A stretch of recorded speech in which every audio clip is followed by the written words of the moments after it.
प्रिय विद्यार्थियों, आज हम थाइमस ग्लैंड के बारे में पढ़ेंगे। ये एक छोटी सी अंतःस्रावी ग्रंथि होती है जो हृदय के ऊपर और थायराइड ग्लैंड के नीचे ट्रेकिया के डॉर्सल साइड के अंदर बाइलोब्ड स्ट्रक्चर के रूप में होती है।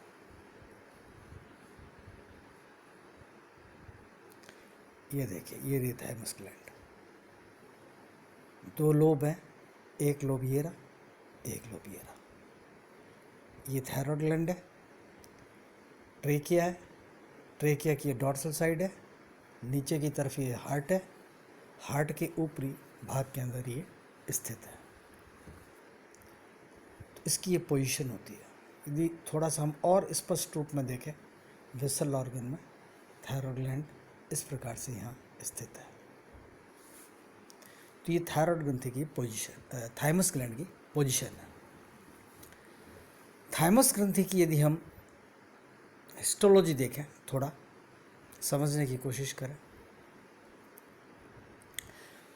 तो थाइमस ग्रंथि बच्चों के अंदर प्यूबर्टी स्टेज तक अधिक विकसित होती है और आफ्टर प्यूबर्टी ओल्ड एज तक आते आते ये थोड़ी हासित होने लगती है। एक सुविकसित जो थाइमस ग्लैंड होती है उसका आउटर पार्ट कॉर्टेक्स कहलाता है, जो ऊपरी हिस्सा होता है, और बीच का भाग मेडुला कहलाता है। चारों तरफ ये एक आवरण के अंदर बंद होती है, उस आवरण को कैप्सूल कहते हैं।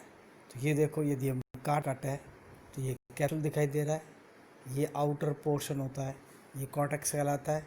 जो इस ग्लैंड का इनर पोर्शन होता है इसको मेडुला कहते हैं। इसके अलावा ये कॉर्टेक्स और मेडुला आपस में एक ब्रिजेस के द्वारा, संधि बैंड के द्वारा जुड़ी रहती हैं, जिन संरचनाओं को हम ट्रैबेक्युला कहते हैं। और जो विशिष्ट कोशिकाएं इसके अंदर पाई जाती हैं उनको हम थाइमोसाइट्स कहते हैं। यदि इसी ग्रंथि का माइक्रोफोटोग्राफ एडल्ट के अंदर देखें, ये जो चित्र दिख रहा है आपको चाइल्ड्स के अंदर है, ये वाला डायग्राम, ये जो दिख रहा है आपको बच्चों के अंदर, यदि हम गौर करें तो ये चाइल्ड्स के अंदर पाया जाने वाला डायग्राम है। ये डायग्राम बच्चों में, ये चाइल्ड्स में, और इधर वाला डायग्राम जो आप देख रहे हैं ये एडल्ट के अंदर पाई जाने वाली स्ट्रक्चर है। एडल्ट के अंदर जो स्ट्रक्चर होती है उसके अंदर कुछ कैल्सिफाइड थाइमस टिश्यू विकसित हो जाते हैं, ग्रंथि हासित होने लगती है, वसा उत्तक ग्रंथि के अंदर जमा हो जाते हैं और ग्रंथि का जो मुख्य कार्य होता है वो हासित हो जाता है, कैल्सिफिकेशन हो जाता है। इस हासन की प्रक्रिया को इन्वॉल्यूशन कहते हैं। तो बाल्यावस्था में ये ग्रंथि जब होती है तो इम्यूनिटी को, प्रतिरक्षा तंत्र को मजबूत करने का कार्य करती है, और एडल्ट होने के पश्चात जब प्रतिरक्षा तंत्र विकसित हो जाता है तो इस ग्रंथि की आवश्यकता नहीं रहती और धीरे धीरे धीरे वयस्क होते होते इसके अंदर इन्वॉल्यूशन अर्थात हासन की प्रक्रिया हो जाती है और कैल्सिफिकेशन हो जाता है। अब यदि ये जो ग्रंथि होती है, जो थाइमस नाम पड़ा है, थाइमस ग्रंथि का थाइमस नाम एक पत्ती की संरचना जो कि पश्चिम में पाई जाती है और कुकिंग हर्ब है, यानी कि इसको बहुत खान पान के अंदर काम लिया जाता है, और उस पत्ती के दो हिस्से होते हैं। तो इस प्रकार थाइमस ग्रंथि का नाम थाइम नामक हर्ब के नाम के आधार पर पड़ा है, एक पत्ती के नाम के आधार पर पड़ा है। इसके दो लोब हैं और इसका सेंट्रल पार्ट मेडुला कहलाता है। जैसे मैंने बताया, चित्र में आपको दिख रहा है, सेंट्रल पार्ट मेडुला है और इसका परिधीय भाग होता है ये कॉर्टेक्स होता है। इनके द्वारा, इस ग्रंथि के द्वारा बेसिकली लिम्फोसाइट्स का निर्माण होता है और कुछ रेटिकुलर कोशिकाओं का भी निर्माण होता है। रेटिकुलर कोशिकाएं जो इसके अंदर खूब पाई जाती है, ये इसके अंदर भरी रहती है, और जो मुख्य कोशिकाएं होती है उसके हम थाइमोसाइट कहते हैं। थाइमस ग्लैंड जो होती है वो मूलतः एक लिम्फॉइड ऑर्गन है, लिम्फेटिक सिस्टम से रिलेटेड है।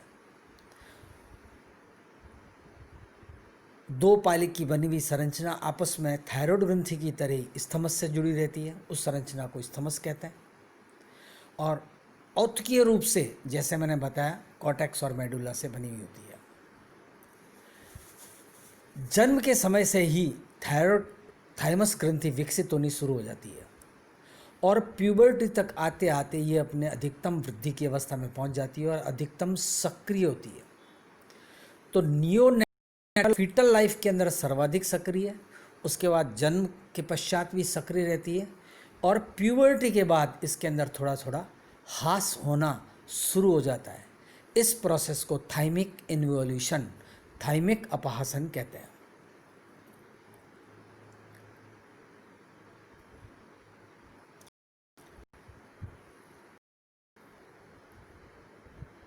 थाइमस ग्रंथि जो होती है हमारे इम्यून सिस्टम का बड़ा इंपॉर्टेंट पार्ट बनती है। ये टी सेल के प्रतिरक्षी परिपक्वन के लिए अत्यंत आवश्यक ग्रंथि है। टी सेल हम इसलिए वर्ड यूज करते हैं कि जिन प्रतिरक्षी कोशिकाओं का मैच्योरेशन थाइमस ग्रंथि में होता है उनको हम टी सेल कहते हैं। यानी कि थाइमस ग्रंथि के अंदर मैच्योरेशन के कारण टी सेल, और वो प्रतिरक्षी कोशिकाएं जिनका निर्माण थाइमस के अलावा कहीं भी होता है, बोन के अंदर होता है या अन्य कहीं भी होता है, तो उनको बी सेल कहा जाता है। तो इस प्रकार इम्यून सिस्टम में दो मुख्य प्रतिरक्षात्मक कोशिकाएं होती है जिन्हें टी सेल और बी सेल कहते हैं। तो थाइमस ग्रंथि इम्यून सिस्टम के अंदर टी सेल के मैच्योरेशन के लिए जरूरी होती है। और अन्य कोशिकाएं जो कि अस्थि मज्जा बोन बैरो में बनती है, इसलिए उनको हम जनरली नाम देते हैं बी सेल। थाइमस जो ग्रंथि होती है बेसिकली, यदि आप देखें इस स्लाइड के अंदर आपको नज़र आ रहा है कि थाइमस ग्रंथि टी सेल को रिकॉग्नाइज करती है, टी सेल फॉरेन एंटीजन को रिकॉग्नाइज करता है और मेजर हिस्टोकॉम्पैबिलिटी मॉलिक्यूल का निर्माण करता है। जैसे कि आपको इस चित्र के अंदर नजर आ रहा है, ये प्री लिम्फोसाइट है, ये स्ट्रक्चर है जो प्री लिम्फोसाइट, यानी कि लिम्फोसाइट मैच्योर उससे बनने के कारण है। ये प्री लिम्फोसाइट के ऊपर मेजर हिस्टोकॉम्पैटिबिलिटी जो MSC क्लास सेकंड जुड़ता है, क्लास 1 जुड़ता है। तो थाइमिक एपिथेलियल जो सेल्स होती है, इन थाइमिक एपिथेलियल सेल्स के प्रेजेंस में ये प्री टी लिम्फोसाइट जो होती है, ये मैच्योर टी लिम्फोसाइट का निर्माण होने लगता है, क्योंकि इसके साथ में प्रतिरक्षी मॉलिक्यूल जुड़ने लगते हैं। अब ये मेजर हिस्टोकॉम्पैटिबिलिटी मॉलिक्यूल जो हमारे ब्लड के अंदर होता है, उससे या तो जुड़ सकती है या नहीं जुड़ सकती है। यदि ये सेल नहीं जुड़ती है तो इस सेल का एपोप्टोसिस के द्वारा डिस्ट्रॉय हो जाती है, और यदि ये जुड़ती है तो ये सेल सरवाइव करती है। तो जितनी सेल इस प्रोसेस से गुजरती है, उस सेल का लगभग 2% होती है वो सरवाइव करती है और उनका थाइमस में प्रोसेसिंग होता है। यही कोशिकाएं फिर CD4 या CDB के रूप में मेन सिस्टम में, इम्यून सिस्टम में एंटर हो जाती है। यदि हम देखें प्री लिम्फोसाइट जब डेंड्राइटिक सेल सेल्फ एंटीजन को भी रिकॉग्नाइज कर लेती है और ये डेंड्राइटिक होकर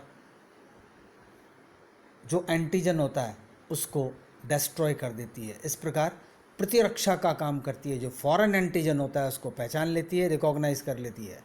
यदि ये रिकॉग्नाइज करती है तो ये सर्वाइव करती है, और ये रिकॉग्नाइज नहीं करती तो ये भी जो होती है वो समाप्त हो जाती है। तो इस प्रकार ये जो टी सेल होती है, थाइमस ग्रंथि टी सेल को एजुकेट करती है, उसको तैयार करती है एंटीजन के पहचान के लिए।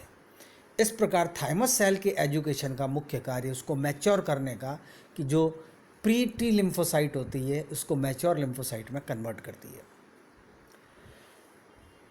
थाइमस ग्रंथि के जो विशेषताएं होती है वो जैसे जैसे व्यक्ति की उम्र बढ़ती है वैसे वैसे ये इन्वॉल्यूशन अर्थात अपहासन होने लगता है। थाइमस जनरली प्यूबर्टी के पश्चात डिटोरिएट होने शुरू हो जाती है हाईएस्ट, और लगभग 65 साल की उम्र तक आने के बाद बेसिकली ये किसी भी प्रकार की टी सेल्स बनाने में सक्षम नहीं रहती। इसलिए वृद्धावस्था के अंदर जो प्रतिरक्षात्मक शक्ति होती है वो ओल्ड एज में कमज़ोर हो जाती है, और जो प्रतिरक्षात्मक शक्ति होती है वो यंग एज के अंदर अधिक होती है, क्योंकि थाइमस ग्रंथि टी सेल फॉर्म करती है। बढ़ती हुई एज के साथ ये थाइमस ग्लैंड सिकुड़ जाती है, श्रिंक हो जाती है। तो जो टी सेल्स बनाने वाली एरिया होती है वो फैट टिश्यू के द्वारा रिप्लेस हो जाती है। फैट टिश्यू और एडिपोज ऊतक थायराइड ग्रंथि में जम जाते हैं। जैसे कि हम इस चित्र में देखें तो आपको एडल्ट के अंदर इन्वॉल्यूशन में ये एडिपोज टिश्यू जमा हुआ दिख रहे हैं, ग्लैंड के अंदर ये एडिपोज टिश्यू पाए जा रहे हैं। बाकी जो मुख्य ग्रंथि का भाग है ये सिकुड़ गया है और यहाँ ये सब जगह टिश्यू जमा हो गया है। तो ये इन्वॉल्यूशन अपहासन की प्रक्रिया कहलाती है। ये जो अपहासन की प्रक्रिया होती है ये थाइमस में एज के साथ हो जाती है, टी सेल का निर्माण कम हो जाता है। तो ये प्रोसेस इन्वॉल्यूशन या थाइमस ग्लैंड का अपहासन कहलाता है। ये थाइमस ग्लैंड की एक बहुत बड़ी विशेषताओं में से एक है। ऐसा माना जाता है कि ये जो विटामिन ए होता है ये थाइमस ग्रंथि के अंदर थाइमोसिन और इम्यून रेस्पॉन्स को स्टिमुलेट करने का, उद्दीपन करने का कार्य करता है। इसलिए विटामिन ए की मात्रा और विटामिन सी यदि भोज्य पदार्थों में पर्याप्त हो तो थाइमस के द्वारा टी सेल्स जो होती हैं उनकी संख्या में वृद्धि होती है और व्यक्ति का इम्यून सिस्टम मजबूत होता है। इसलिए विटामिन सी जिन जिन भोज्य पदार्थों में होता है तो कहा जाता है डॉक्टर्स के द्वारा कि ये आपके इम्यूनिटी को मजबूत करते हैं।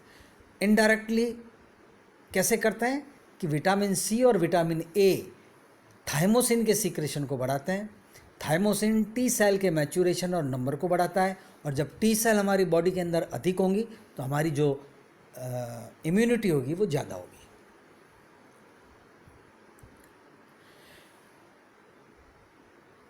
थाइमस ग्रंथि यदि थाइमोसिन हार्मोन सीक्रेट न हो तो उससे एक रोग हो जाता है, उसको मायस्थीनिया ग्रेविस कहते हैं। उसमें मस्कुलर वीकनेस आ जाती है, इम्यूनिटी भी कम हो जाती है। आप लोगों ने सुन रखा होगा कि हमारे देश के बहुत बड़े महान अभिनेता अमिताभ बच्चन जब कुली फिल्म की शूटिंग कर रहे थे तो पुनीत इस्सर नाम के विलेन ने उनको मुक्का मारा और एक मेज जाकर उनके लग गई, तो उनकी थाइमस ग्लैंड पे चोट पहुंची थी और उस समय उनको मायस्थीनिया ग्रेविस हो गया था, क्योंकि थाइमस ग्लैंड चोटिल हो गई थी। हालांकि वो उसके बाद उस रोग से ठीक हो गए थे। तो ये जो मायस्थीनिया ग्रेविस होता है उसमें मस्कुलर वीकनेस डेवलप हो जाता है। कई बार थाइमस ग्लैंड से थाइमस कैंसर डिजीज़ भी उत्पन्न हो जाती है। सामान्यतः ऐसा होता नहीं है लेकिन कभी कभार हो जाता है। और जब थाइमस कैंसर विकसित होता है तो उसके अंदर श्वसन छोटी, जो श्वास प्रक्रिया होती है वो छोटी हो जाती है, तेज़ हो जाती है। थूक के साथ रुधिर निकलने लगता है। हमारे जो छाती होती है, चेस्ट होती है, उसमें पेन होने लगता है। हमें निगलने में दिक्कत होने लगती है। हमारी जो भूख प्यास होती है वो कम होने लगती है।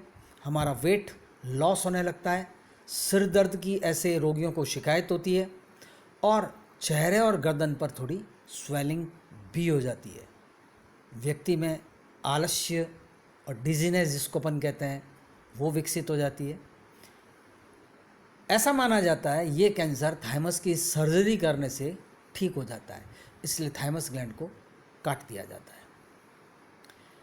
कई बार ये मैलिग्नेंट कंडीशन के अंदर हो जाती है। तो इस प्रकार थाइमस ग्लैंड की संरचना, थाइमस ग्लैंड का मुख्य कार्य, टी सेल का फॉर्मेशन, थायराइड ग्लैंड की एनाटॉमी और हिस्टोलॉजी, ये हमने थायराइड के बारे में पढ़ा। अब हम अगली बार में किसी अन्य छोटी एंडोक्राइन ग्लैंड के बारे में पढ़ेंगे। बहुत बहुत धन्यवाद।